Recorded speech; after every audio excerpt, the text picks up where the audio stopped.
எல்லாருக்கும் வணக்கம். நாங்கள் வாழ்ந்து போகலாம் வாங்க வீட்டுக்குள்ளே போகலாம். ஸோ நம்ம இன்றைக்கி பார்க்க போகிறது பார்த்திங்கனாக்க மகாராஷ்டிராவில், அதாவது நாசிக்கில் நடந்த டிசிஎஸ் ஒரு கம்பெனி. இந்த டிசிஎஸ் கம்பெனின்னு எடுத்துக்கிட்டிங்கனாக்கா, அதாவது டாடா குழுமத்தில் உள்ளது. இந்த கம்பெனி தான் வந்து மிகப்பெரிய ஒரு கம்பெனி சொல்லலாம், இந்தியாவில் ஒரு டாப்பஸ்ட் கம்பெனி. ஸோ அப்படிப்பட்ட கம்பெனியில் வந்து பார்த்திங்கன்னா இப்போ மிகப்பெரிய ஒரு இஷ்யூ நடந்திருக்கு. இந்த இஷ்யூவில் வந்து பார்த்திங்கன்னா இப்போ 40 பேருக்கு மேற்பட்ட நபர்கள் வந்து இப்போ அரெஸ்ட் பண்ணப்படுறாங்க அப்படிங்கிற மாதிரி சொல்லப்படுறாங்க. இதில் 9க்கு மேற்பட்ட எஃப்ஐஆர் வந்து பதிவு பண்ணியிருக்காங்களாம். இதில் அந்த இந்த கேஸ் கொடுத்தவங்க எல்லாமே வந்து பார்த்திங்கன்னா பெண்கள்.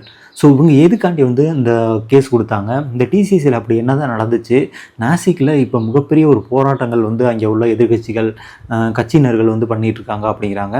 ஸோ அப்படி என்ன தான் இங்கே வந்து நடந்துச்சு, அது மட்டும் இல்லாமல் ஒரு சிலவங்க சொல்கிறாங்க மதமாற்றம் பண்ணுறதுக்கு ட்ரை பண்ணாங்க அப்படிங்கிற மாதிரி சொல்கிறாங்க.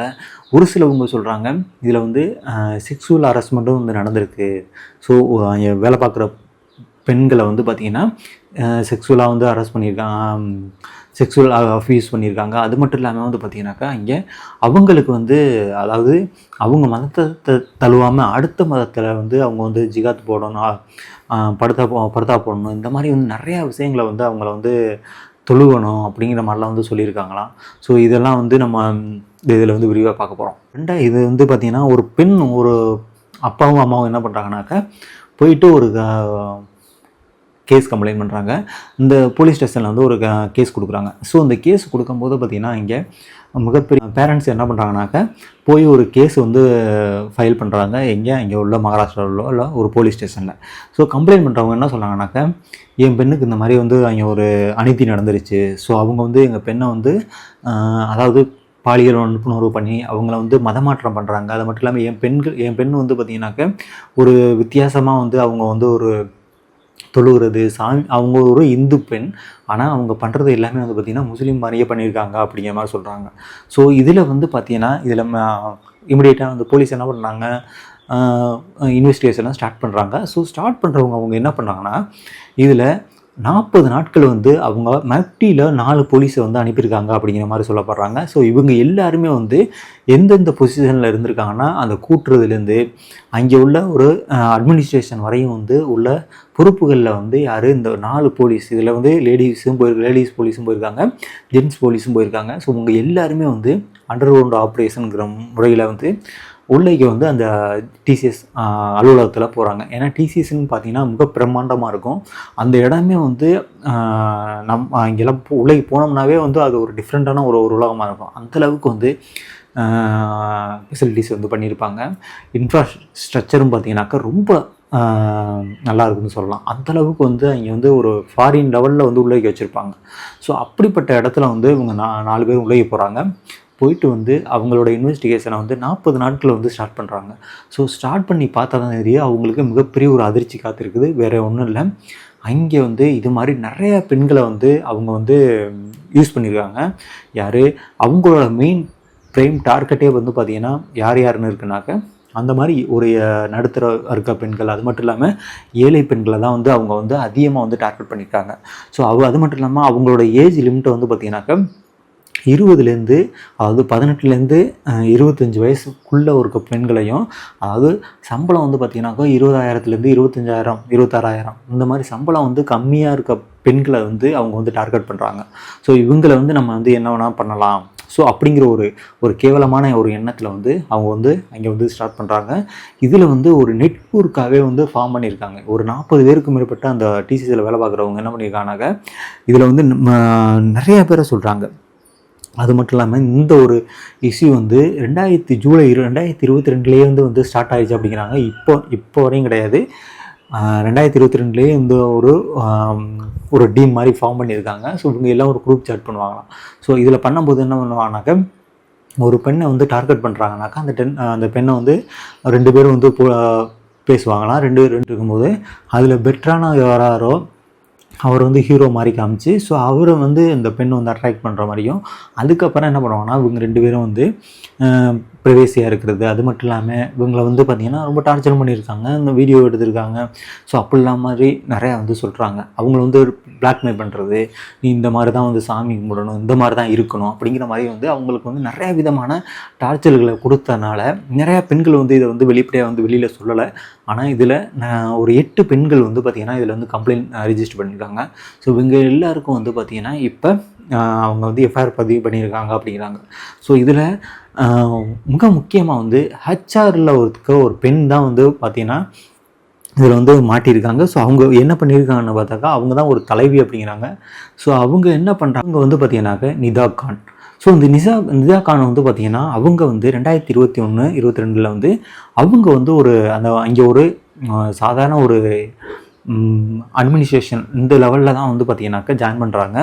ஒரு லீடர் லெவல் அந்த மாதிரிலாம் கிடையாது. அதுக்கப்புறம் வந்து பார்த்திங்கன்னா இவங்க வந்து ஒரு ஹச்ஆர் லெவலில் வந்துடுறாங்க அப்படிங்கிற மாதிரி சொல்கிறாங்க. ஸோ அப்படி சொல்லும்போது இவங்க வந்து பார்த்திங்கன்னா இங்கே வந்து இந்த ஒரு டீமை வந்து அதாவது கைட் பண்ணியிருக்காங்க. ஸோ அவங்க வந்து பார்த்திங்கன்னா ஏன்னா ஒரு கார்ப்பரேட் கம்பெனின்னு வச்சுக்கோங்களேன். ஸோ அந்த ஒரு ஐடி கம்பெனினா அந்த ஐடி கம்பெனியில் வந்து பார்த்திங்கன்னா எல்லாத்துக்கும் ஒவ்வொருத்துக்கும் ஒவ்வொரு டிபார்ட்மெண்ட்டுக்கு ஒரு தலைவர் இருப்பார். ஸோ அப்படி இருக்கும்போது அவங்களுக்கு கீழே இருக்கவங்கள வந்து பெண்களை வந்து யாரும் வந்து தப்பாக யூஸ் பண்ணாமல் தப்பாக வந்து பார்க்காம இந்த மாதிரி இருந்துச்சுன்னா அவங்க வந்து இமிடியேட்டாக போய் அந்த ஹச்ஆர்கிட்ட வந்து கம்ப்ளைண்ட் பண்ணுவாங்க. ஹச்ஆருக்கு கீழே வந்து பார்த்திங்கன்னா ஒரு 4 பேர் வந்து இருப்பாங்க, 3 பேர் இருப்பாங்களாம். ஸோ அவங்க என்ன பண்ணுவாங்களானாக்கா இது வந்து அங்கே அதுலேயும் வந்து பெண்களுக்கு தான் முன்னுரிமை இருக்கும் அப்படிங்கிற மாதிரி சொல்லப்படுறாங்க. ஸோ அப்படி இருக்கும்போது ஆனால் இந்த ஒரு ஹச்ஆர் அதாவது நிதா கான் வந்து பார்த்திங்கன்னா அவங்க வந்து எந்த விதமான ஒரு ஆக்ஷனுமே எடுக்கலை அப்படிங்கிற மாதிரி சொல்லப்படுறாங்க. ஸோ எதனால் வந்து அவங்க வந்து எந்த விதமான ஒரு ஆக்ஷன் எடுக்கலைன்னாக்க இவங்களே ஒரு டீமை ஃபார்ம் பண்ணி அதில் வந்து இந்த மாதிரி மதமாற்றம் அதாவது இதுக்கு முன்னாடி நடந்த அந்த டெல்லி குண்டு வெடிப்பில் மூளையாக செயல்பட்ட ஒரு பெண் இருந்தாங்கன்னு சொன்னாங்கல்ல.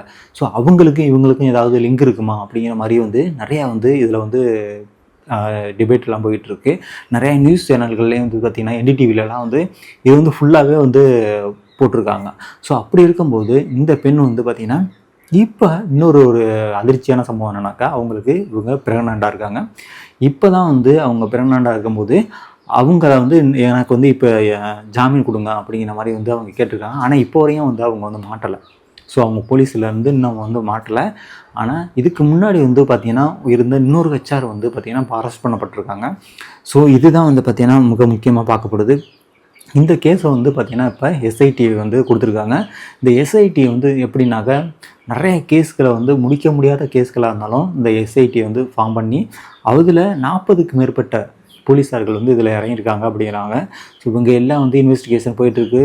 மேபி இதில் வந்து மதமாற்றம் இந்த மாதிரி வந்து ஒரு பேசு பொருள் வந்ததுனால கண்டிப்பாக என்ஐஏ உடைய வர்றதுக்கான வாய்ப்புகள் இருக்குது. ஏன்னா இது வந்து ஒரு தேசிய ஒற்றுமையை வந்து கலைக்கிற மாதிரி இருக்குது. ஒரு கார்ப்பரேட் கம்பெனியில் போய் வேலை பார்க்குற ஒரு ஏழ்மையான முக்கியமாக போயிட்டுருக்கு. இதில் வந்து பார்த்திங்கன்னா மிக முக்கியமாக இன்னொரு ஹச்ஆர்னு சொன்னால் பார்த்தீங்களா, அஸ்வினிங்கிறவங்க வந்து இப்போ கைது பண்ணப்பட்டிருக்காங்க. ஸோ இவங்களும் ஒரு மெம்பராக இருக்கலாமா அப்படிங்கிற மாதிரி பார்க்கப்படுது. இதில் நிறையா பேர் வந்து பார்த்திங்கன்னா இதில் வந்து ஒரு சிலவங்க சொல்லுவாங்க இந்த பற்றிலாம் மதத்தை பரப்புகிறாங்க அப்படின்னு சொல்லுவாங்க. இதில் வந்து ஒரு சிலவங்க செய்கிற ஒரு சில குற்றத்தினால வந்து அந்த மதத்தையே வந்து பார்த்திங்கன்னா தப்பாக பேசக்கூடாது. ஏன்னா எல்லாரும் இந்துவாக இருந்தாலும் சரி, முஸ்லீமாக இருந்தாலும் சரி, கிறிஸ்டினாக இருந்தாலும் சரி, யாராக இருந்தாலும் சரி, ஒருத்தவங்க ஒரு 2 பேர் 3 பேர் வந்து செய்கிற ஒரு தப்புனால அந்த மொத்த மதமே வந்து இப்படிப்பட்டவங்க தான் அப்படின்னு வந்து யாரும் வந்து பேசாதீங்க. ஏன்னா இதனால் வந்து பாதிக்கப்பட்டது அந்த பெண்கள், இந்து பெண்கள்னு சொல்கிறாங்க.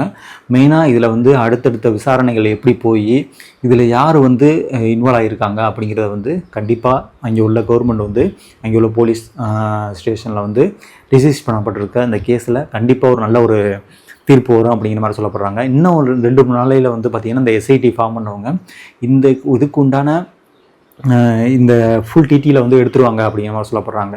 பார்ப்போம் இந்த இதில் வந்து என்ன மாதிரி வந்து வரப்போகுது அப்படின்னு. ஏன்னா இதில் இவங்க டார்கெட் பண்ணுற பெண்கள்லாம் வந்து பார்த்திங்கன்னு வச்சுக்கோங்களேன், புவரான பெண்கள், யாரோ ரொம்ப ஏழ்மையான உள்ள பெண்கள் வந்து யார் உள்ளைக்கு வேலைக்கு வர்றாங்களோ. ஏன்னா எல்லாருக்கும் ஒரு கனவு இருக்கும். டிசிஎஸ்னா அந்த டிசிஎஸில் போய் நம்மளும் ஒரு வேலை பார்த்துட மாட்டோமா அப்படின்னு சொல்லிட்டு ஐடி படிச்சுட்டு நிறைய இன்ஜினியர்ஸ் வந்து பார்த்திங்கன்னா அங்கே டிசிஎஸ் போவாங்க. அந்த டிசிஎஸ் உள்ளே போகிறதுக்கு வந்து நிறைய டெஸ்ட்டெல்லாம் இருக்கும். ஸோ அவ்வளோதையும் முடித்து தான் வந்து அந்த டிசிஎஸ்க்குள்ளே வேலைக்கு போகலாம். ஸோ அப்படி போகக்கூடிய இடத்துலையும் வந்து இந்த மாதிரி ஒரு சில நபர்கள்னால வந்து நடக்கக்கூடிய இதெல்லாம் வந்து ஏற்றுக்கொள்ள முடியாத ஒரு விஷயம். ஏன்னா அவங்க அந்த பெண்களை வந்து பாலியல் வன்புணர்வெல்லாம் வந்து பண்ணியிருக்காங்க அப்படிங்கிற மாதிரி சொல்லப்படுறாங்க. ஸோ கண்டிப்பாக இது உண்டான நல்ல ஒரு தீர்ப்பு வந்து கொடுப்பாங்க அப்படிங்கிற மாதிரி நம்பிக்கை இருக்குது. ஸோ வாங்க அடுத்து உள்ள வாங்க ஆனந்த் பாலா. வணக்கம்.